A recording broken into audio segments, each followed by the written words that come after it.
What is up, everyone, and welcome back to another episode of History Behind the Horror. I'm your host Tay, and for tonight's video we're going to be taking a deep look into the world of Sal Fisher from the video game Sally Face. If you guys do enjoy this video by the end of it and you would like to see all the rest of the characters from the game Sally Face, make sure to like the video and also share it and put in the comment section for what character you want to see next. And even if you don't want to see any other characters from the game Sally Face, make sure you put in the comments for what you do want to see next here on History Behind the Horror. And with that being said, let's begin. Sal Fisher, otherwise known as Sally Face, is the titular main protagonist of the game.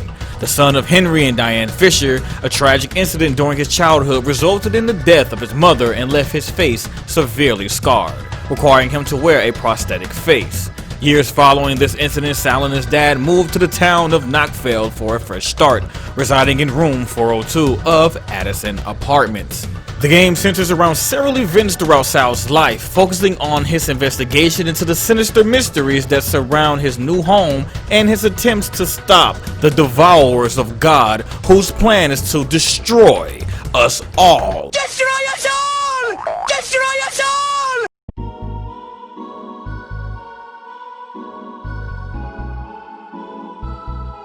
Sal's most prominent feature is his prosthetic face mask, which is primarily white with a light pink patch over the right eye. From what has been seen of his face, he has a large scar that runs diagonally across the right side of his mouth, splitting his lips and exposing his teeth, a scar on his left cheek, as well as several other smaller scars scattered across the rest of his face. A dent on the right side of his lower jaw, and the cartilage of his nose is completely missing.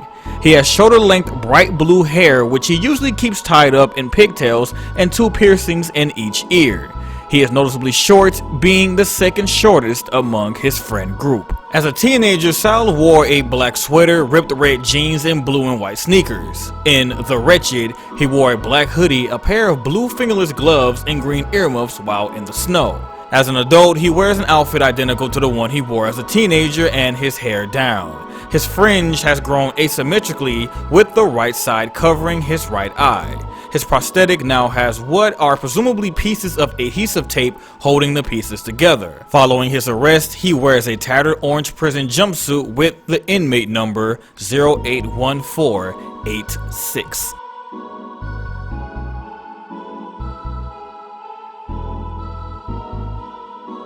On August 16, 1984, the Fisher family went on a picnic to a scenic and sunny location, where young Sal finds a dog and is eager to pet it.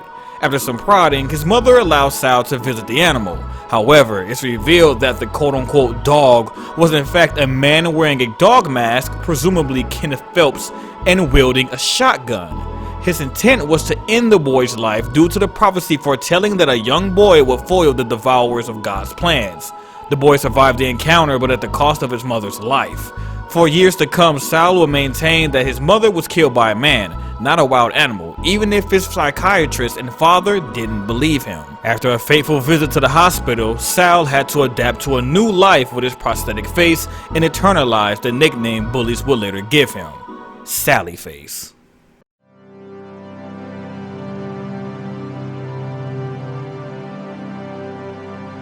Unknown circumstances ripped the two remaining members of the Fisher family from New Jersey and into the mysterious place known as Madison Apartments, room 402. Halfway through unpacking, Sal decides to take a break, and after sharing his feelings about the move to his father, left to explore the complex. After meeting the lovely Lisa Johnson, Sal is introduced to Lisa's heavy metal loving son, Larry Johnson, who quickly became friends with the newcomer. After Larry confided with Sal the details of Mr. Sanderson's murder at the hands of Charlie Mansfield, the boy is quick to offer his assistance. After devising a plan of action and receiving a walkie-talkie from Larry, Sal returns to his room to await his friend's signal. After the officers are pulled away by a fake report of a robbery, Sal enters room 403 and witnesses the carnage committed by Mansfield, the boy outline of Sanderson, and an empty space between two glitter ponies. Upon returning to Larry, they decide that they had to retrieve the stolen glitter pony from Charlie and turn it into the authorities. A quick visit to Charlie's room made it clear to Sal that the collector wouldn't let him anywhere near his toys, so he had to find another way. When visiting the 5th floor, Sal finds old laxatives in the bathroom of room 504 and the ghost of a young Megan Holmes, but the supernatural being is too scared to speak to Sal for long. Regardless, Sal continues with his plan. After adding the laxatives to a cup of Addison tea, Sal manages to get Charlie to abandon his watch over his beloved collection to attend to more pressing concerns in the restroom. Sal snacks the toy and turns it into the detective on the first floor. Mansfield is arrested and hauled away. When Sal leaves the apartment to see Charlie off, curiosity pulls him towards a van, where Mrs. Sanderson's decaying corpse lay, bagged and awaiting processing.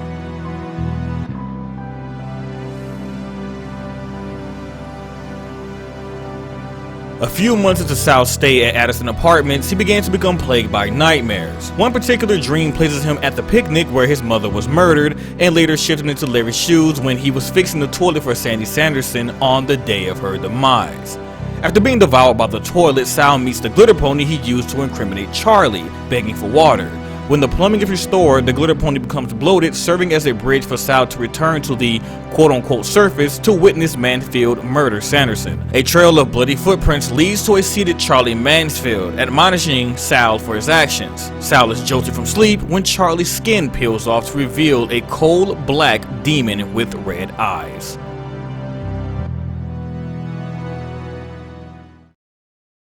Sal confides the details of his most recent vision in Larry, who is skeptical of the whole thing. Despite this, Larry takes Sal to his treehouse to tell him the story of his past. Sal immediately recognizes the red-eyed demon from Larry's story, having seen it in the apartment's kitchen on his first day, and offers to help him lift his quote-unquote curse. After retrieving a puzzle box from a trunk containing the possessions of Larry's father, Jim Johnson, the two return indoors. After a failed attempt to summon Megan Holmes from the bathroom of room 504, Larry refers Sal to Todd Morrison, the resident brainiac, and believer in the unknown. Sal, eager to show Larry that spirits do exist, doesn't hesitate to pay Todd a visit. Upon entering Todd's apartment, room 202, Sal meets Ashley Campbell. Todd agrees to help Sal by modifying his game gear to better detect supernatural activity. After cannibalizing Larry's radio antenna and walkie-talkie, the device was ready to be tested in Todd's restroom. It was here that they draw out the weeping ghost of Greg, who is quickly scared away by the red-eyed demon. Todd recovers from the initial shock of the supernatural occurrences and advises Sal to test it further while he did some digging into the history of the murders in Addison Apartments. Sal's tests lead to the discovery of various levels of a mysterious game throughout the apartment complex and the phantom of Jim Johnson. Sal doesn't share any of his discoveries with his friends. When Megan remained hidden, even with the improved tracking device, Sal returned to Todd and learned that the officers that arrested Charlie were not registered in the police database, and the Charlie Mansfield that was arrested looked nothing like the one they knew.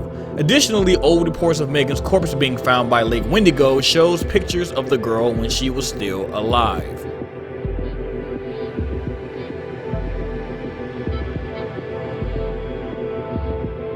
Sal, having completed his math exam well ahead of the rest of the class, distracted himself with doodles before dozing off.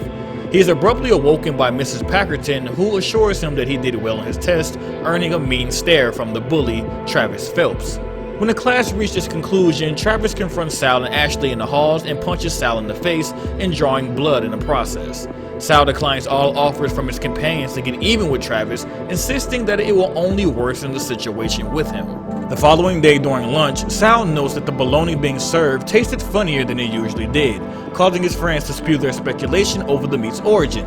Instead of leaving a matter of mystery, Sal opted to investigate and his friends agreed to help. After being harshly turned away by the lunch lady Kim Yazzie, Sal turns to alternate solutions. Suspected that Kim was responsible for the bologna's condition, Sal teamed up with Larry and took a picture of the woman's file. As Kim was a former amateur nature photographer, Sal took a picture of a bird and presented it to Kim, who was then willing to give the boy a sample of the bologna in the identity of the school supplier, Mrs. Packerton. On his way back to the labs to test the bologna samples, Sal meets a weeping Travis in the restroom. Although Travis threatens Sal, the boy stands and confronts him, assuring him that if he ever needed a friend, all he had to do was ask. After the bologna was examined, Sal's group concluded that they needed more information on where Packerton got the bologna. Before the lunch period was over, Sal and Larry broke into Packerton's classroom and opened her desk drawer to find many cult-like objects, including an item similar to Jim Johnson's puzzle box. Not long after, Sal is plagued with another vision of the Phantom, who delivers an indecipherable message before fading away.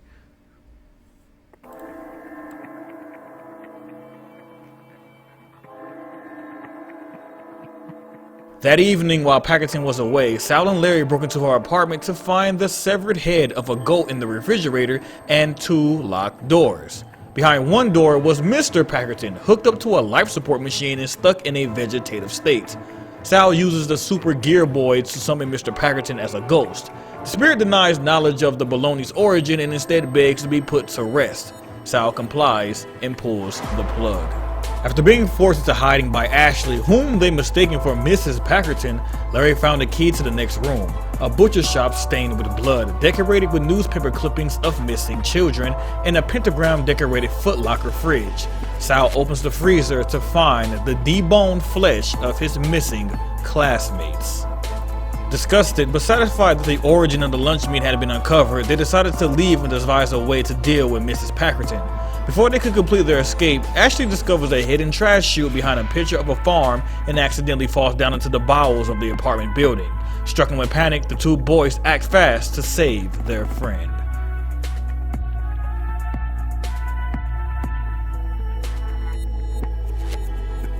Sal and Larry retrieve Todd into a room in the basement concealed by the lost and found shelves. Although the room is vacant, for the most part, Sal discovers a cellar door leading deeper below ground. They enter the temple of the Devourers of God and station Todd at the entrance to keep the entrance gate open. After navigating through the temple's maze and pressure plate puzzle gates, Sal and Larry come across a pedestal before another gate. Sal placed the piece he stole from Packerton into the pedestal, which opened the gate, leading to a room filled with piles of bones from the cult's victims. Miraculously, Ashley was unharmed and was discovered merely unconscious on top of the piles. After safely extracting Ashley from the temple, the group wanted to know what they should do to ensure Packerton cannot harm anyone else. Much to Sal's horror, his friends suggest killing her.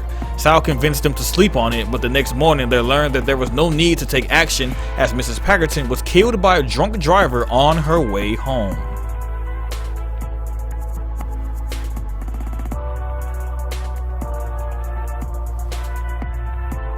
After Packerton's death, life returned to normal for Sal and his gang. Following Henry and Lisa's wedding, Sal became Larry's stepbrother. Ashley left for art school and Todd and Neil set up a home for the friends to share during their years in college. But it was not to last. Sal's nightmares returned and the ghost of Addison Apartments vanished. These events prompted Sal and his stepbrother to investigate the cursed building one last time before Larry officially moved in with the rest of the Ghost Nabbers. After catching up with the residents and investigating the temple of the Devourers of God, Sal left on a date with Ashley to Lake Wendigo. The two caught up on life and Sal confided in her the details of his returning nightmares and the ongoing investigation on the local cult.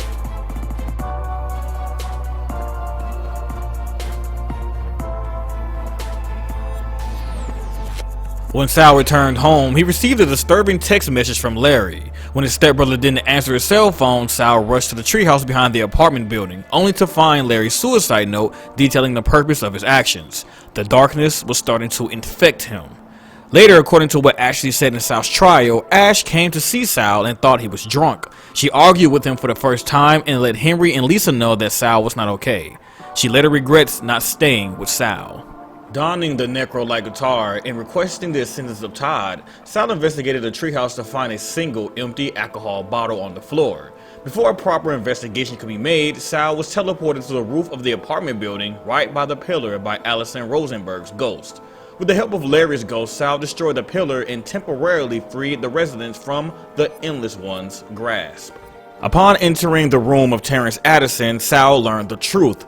The Endless One had made an effort to infect the building before, and succeeded in possessing all of the members of Addison clan, and was halted only by a young Terrence who was able to fight off his influence long enough to slaughter his family and prevent him from spreading.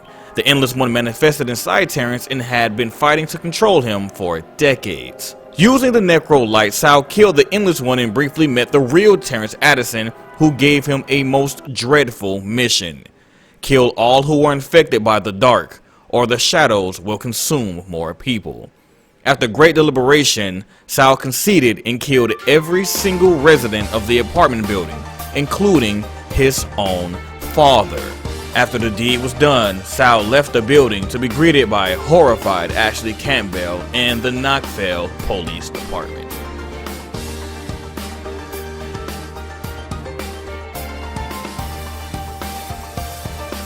An unspecified amount of time later, Sal Fisher, branded by the media as the Sally-faced killer, was held in custody and awaiting trial. Sal was assigned Dr. Enon as a psychiatrist by the courts to determine whether or not he was a victim of his own mental instability. Sal had his brain picked by Enon, eager to learn the details of the convict's strange dreams and stories, and hopefully that they would explain why Sal committed mass murder. During the penultimate session before his trial, Sal told Enon of his dream in the hospital and finding the corpse of his mother. Enon writes it off as an interesting dream and requested that Sal shares his details of his first day at Addison Apartments. Sal complies, but is initially unwilling to divulge any details regarding Larry Johnson after high school. But when he was willing to talk, the session had ended. In his last session, Sal shared his encounter with the Red-Eyed Demon and the ghost of Addison Apartments with Enon, who rejected the idea of supernatural involvement in his patient's life. When session time had elapsed again, Sal was dragged away shouting for Enon to investigate Larry's treehouse with the promise of answers waiting there. 3 days before Sal's interview with Fox News anchor Claire Nettles, or the cultist who replaced her, he experiences another dream of the Phantom, this time speaking in understandable sentences. Sal then learns that Enon was dead and he had 43 hours left. When Sal met with Claire, he affirmed that he did not want a lawyer and would be representing himself in the coming trial. Sal is told by Claire that the most popular question about him was his refusal to eat bologna. Sal reluctantly shares his full details of the bologna incident under two conditions: that the story will be aired unedited and he will be told the condition of Todd Morrison. Claire honors her end of the bargain and informs Sal of his friend's worsening condition. Sal begs to see him, claiming to know what was wrong. During his trial, Sal recounts the events of that fateful day leading up to the mass murder.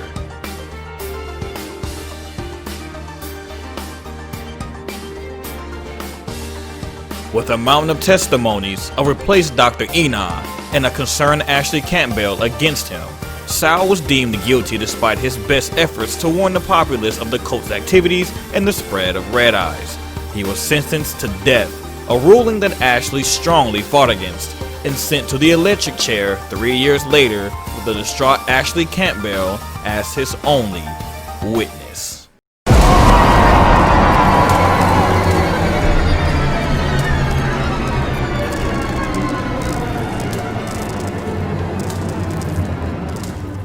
Sal was an adventurous teenage boy. He seemed to be resourceful and had the ability to keep his cool during stressful situations, as seen through his interactions with ghosts. He came off as friendly and polite regardless of rude or frightened responses he may get from people who are reacting to his prosthetic, and was openly affectionate of his friends. Sal frequently offered a listening ear or kind word to others, even to those who have been unfriendly to him, as evidenced in the bologna incident when he confronted a crying Travis in the boys' bathroom. His compassion and willingness to help people regardless of their appearance and standoffish behavior was demonstrated time and again. Though he was a kind person, Sal was capable of snapping back at those who try to hurt him through the use of sarcasm. In the bologna incident, his quick wit was demonstrated in response to bullying from Travis. He did not report the resulting punch in the face from Travis, however, and he did not correct comments made towards him of ignorance rather than malice, such as when Mrs. Rosenberg misgenders him, suggesting that he didn't like confrontation. He also didn't seem to approve of violence, as he protested when his friends even jokingly threatened to kill Travis for bullying Sal. While Sal is male, he doesn't seem to care how people perceive him or about traditional gender roles, as evidenced by this traditional feminine hairstyle, and how he didn't bother to correct Mrs. Rosenberg when she referred to Sal as a girl upon meeting him. In addition, upon meeting Megan for the first time, she tells him, "Pigtails are for girls, silly," to which he responds that nobody ever said only girls could wear their hair in pigtails and that he likes the hairstyle too. As an adult, Sal appeared to be significantly more jaded and less trusting of others, and opened himself to others with great hesitation.